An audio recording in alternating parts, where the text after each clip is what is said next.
Hello dear students, कैसे हैं आप सब। आप सबका भला किस सनशन स्टडी में बहुत बहुत स्वागत है डियर स्टूडेंट्स।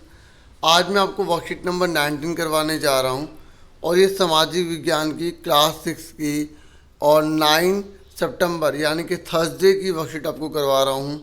आप ध्यान से समझिएगा, बहुत ही इजी वर्कशीट है और इस वर्कशीट में केवल आपसे एक ही क्वेश्चन पूछा गया है, लेकिन आप इस वर्कशीट को पूरा अच्छे समझिए। आंसर तो मैंने इसे प्रिंटेड फॉर्म में किया हुआ है, लास्ट में आप जब देखेंगे, लेकिन आप इसे पूरा समझिए क्योंकि आपके अगर एमसीक्यू क्वेश्चन आते हैं और अगर आपको अच्छे से वर्कशीट आएगी तो आप इजीली जो है सारे के सारे एमसीक्यू के आंसर इजीली दे पाएंगे। ठीक है, तो फटाफट स्टार्ट कर देते हैं आज की वर्कशीट को। विषुवत वृत्त, याद रखना बच्चों, जो विषुवत वृत्त होता है वो 0 डिग्री पर होता है। हमने लास्ट वर्कशीट में यही करा था, ये आप देख सकते हैं विषुवत वृत्त है और ये 0 डिग्री पर। अगर आपसे कोई पूछे कि जो विषुवत वृत्त है वो कितने डिग्री पर होता है, आप बता देंगे वो 0 डिग्री पर होता है, वो बिल्कुल सेंटर से निकल कर जाता है। ठीक है, आगे देखिए उसके बाद क्या कह रहा है। उसके बाद कह रहा है उत्तर ध्रुव 90 डिग्री उत्तर में होता है। ये जो उत्तर ध्रुव है ये 90 डिग्री उत्तर पर होता है। ठीक है, ऐसे ही जो दक्षिण ध्रुव जो होता है वो 90 डिग्री दक्षिण पर होता है। ठीक है, ये आप याद रखेंगे। अगर कोई पूछेगा उत्तर ध्रुव तो आप उत्तर ध्रुव बता देंगे 90 डिग्री, और अगर आपसे दक्षिण ध्रुव बोलेगा तो आप बता देंगे 90 डिग्री। ठीक है, और वो 90 डिग्री दक्षिण है और वो 90 डिग्री उत्तर है। ये उत्तर वाला और वो दक्षिण वाला। ये कह रहा है इसके अलावा भी 4 महत्वपूर्ण अक्षांश समांतर रेखाएं और भी हैं। ठीक है, ये कह रहे हैं इसके अलावा और भी जो है रेखाएं होती हैं जो बहुत महत्वपूर्ण होती हैं। पहली उत्तरी गोलार्ध में, देखो ये आपको पता नहीं, ये बाउंड्री है तो इसके ऊपर का पूरा क्या है उत्तरी गोलार्ध और इसके नीचे का क्या है दक्षिणी गोलार्ध। तो ये कह रहा है जो उत्तरी गोलार्ध है उसमें भी एक बहुत इम्पोर्टेंट अक्षांश जो है रेखा होती है, उसका नाम है उत्तरी गोलार्ध में कर्क रेखा। ये देखिए ये कर्क रेखा होती है। आपको पता बच्चों, ये भारत से होकर भी गुजरती है। ठीक है, जो भारत में जो राज्य है, राजस्थान है, गुजरात है, तो ऐसी बहुत से जो राज्य हैं उनसे होकर ही गुजरती है। उसके बाद दक्षिण गोलार्ध में मकर रेखा है जो 23.5 दक्षिण कहलाती है। ठीक है, देख रहे हैं आप, ये उत्तर कहलाती है और ये दक्षिण कहलाती है। आप ये देख सकते हैं, थोड़ा बच्चों गला खराब है, इसमें कोऑपरेट करना। ठीक है, मकर रेखा होती है। ओके डियर स्टूडेंट्स, आगे देखिए। ये कह रहा है कर्क रेखा एवं मकर रेखा के बीच के सभी अक्षांशों को सूर्य वर्ष में एक बार दोपहर में सिर के ठीक ऊपर होता है। ये कह रहा है कि पूरे साल में एक बार जो है पूरे के पूरे हमारे सिर के ऊपर होता है सूर्य। ठीक है, कहाँ से कहाँ तक, यहाँ से लेकर यहाँ तक के बीच के पूरे भाग में सूर्य बिल्कुल हमारे सिर के ऊपर होता है साल में एक दिन। बाकी यहाँ पर और यहाँ पर ऐसा बिल्कुल नहीं होता। ठीक है, याद रखना।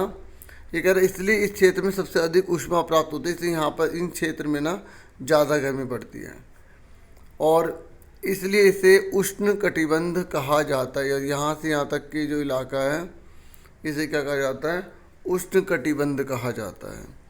अब आगे देखिए, ये कह रहा है विषुवत वृत्त के 66.5 उत्तर में उत्तर ध्रुव वृत्त होता है। ठीक है, जो विषुवत वृत्त है ना उसमें 66.5, ये जो है ना ये वाला जो देख रही उत्तर ध्रुव वृत्त है। ठीक है, याद रखना। ऐसे ही ये वाला जो नीचे है ये दक्षिण ध्रुव वृत्त है। आगे देखिए, उसके बाद कह रहा है कर्क रेखा और मकर रेखा के बीच किसी भी अक्षांश पर दोपहर का सूर्य कभी भी सिर के ऊपर नहीं होता। मैंने भी आपको ऑलरेडी बता दिया है कि जो कर्क रेखा और जो मकर रेखा की बात है, किसी भी अक्षांश पर जो है सूर्य कभी सिर के ऊपर नहीं आता। ऐसे ध्रुव की तरफ सूर्य की किरणें तिरछी होती है। यहाँ पर ना सूर्य की जो रोशनी पड़ती है वो टेढ़ी पड़ती है, इसलिए यहाँ पर ज़्यादा पहुँच नहीं पाती, तो यहाँ पर सर्दी ही रहती है। ठीक है, आगे देखिए क्या कह रहा है। आगे कह रहा है कि इस प्रकार उत्तरी गोलार्ध में कर्क रेखा एवं उत्तर ध्रुव वृत्त और दक्षिण गोलार्ध में मकर रेखा एवं दक्षिण ध्रुव वृत्त के बीच वाले क्षेत्र का तापमान मध्यम रहता है। और ये कह रहा है कि यहाँ के जो इलाके का जो तापमान है ना, यहाँ पर इतना ज़्यादा जो है ना क्या नहीं होता, सर्दी मतलब गर्मी ज़्यादा नहीं होती, हम ये कह सकते हैं। ठीक है, और इसलिए इसको इस वाले इलाके को क्या बोलते हैं, शीतोष्ण कटिबंध कहते हैं। और ये कह रहा है उत्तरी गोलार्ध में उत्तर ध्रुव वृत्त और उत्तरी ध्रुव वृत्त तथा दक्षिण गोलार्ध में दक्षिण ध्रुव वृत्त और दक्षिण ध्रुव के बीच के क्षेत्र में ठंड बहुत अधिक होती है, क्योंकि यहाँ सूर्य की क्षैतिज से ज़्यादा ऊपर नहीं आ पाता, इसलिए शीत कटिबंध कहलाते हैं।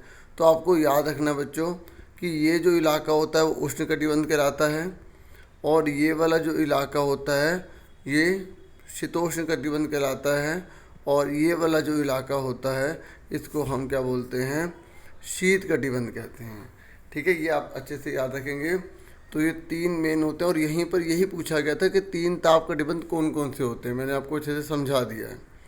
अब इसका आंसर मैं फिर भी जैसे कि आप जानते हैं प्रिंटेड फॉर्म में आपको प्रोवाइड करता हूँ, तो अब आप इसका आंसर देख लीजिए। आप देख सकते हैं यही आपको केवल एक ही क्वेश्चन करना है, बाकी आपको जो मैंने अच्छे से वर्कशीट समझाई है कि 0 डिग्री कौन सा होता है, 9 डिग्री कौन सा होता है, 37.5 कौन सा होता है, 66.5 कौन सा होता है, आपको अच्छे से वो भी करना है। ठीक है, अब यह पूछा गया पृथ्वी के 3 ताप कटिबंध कौन से हैं, तो आप लिखना पृथ्वी के 3 ताप कटिबंध निम्न है। पहला उष्ण कटिबंध, ठीक है, दूसरा शीतोष्ण कटिबंध, तीसरा है शीत कटिबंध। आपसे एग्जाम में ये पूछ सकता है कि उष्ण कटिबंध किसके बीच में होता है, ऐसे शीतोष्ण किसके बीच में होता है, शीत किसके बीच में होता है। तो आप जो है अच्छे से एक बार वर्कशीट को दोबारा सुन लीजिएगा या पढ़ लीजिएगा, आपको अच्छे समझ में आ जाएगा। देखो अगर आप वर्कशीट अच्छे से करेंगे ना तो आपके पेपर की भी प्रिपरेशन अच्छे से हो जाएगी, क्योंकि डीओ ही ने ही पेपर प्रिपेयर करने हैं। ठीक है, तो आपसे फिर मिलेंगे एक नेक्स्ट वीडियो में। अपना पूरा ध्यान रखना, और इस वीक की सारी ऑलमोस्ट वीडियो मैं बना चुका हूँ वर्कशीट से रिलेटेड। ठीक है, तो बच्चों टेक केयर, अपना पूरा ध्यान रखना। Thank you for watching and listening carefully. Take care yourself dear students.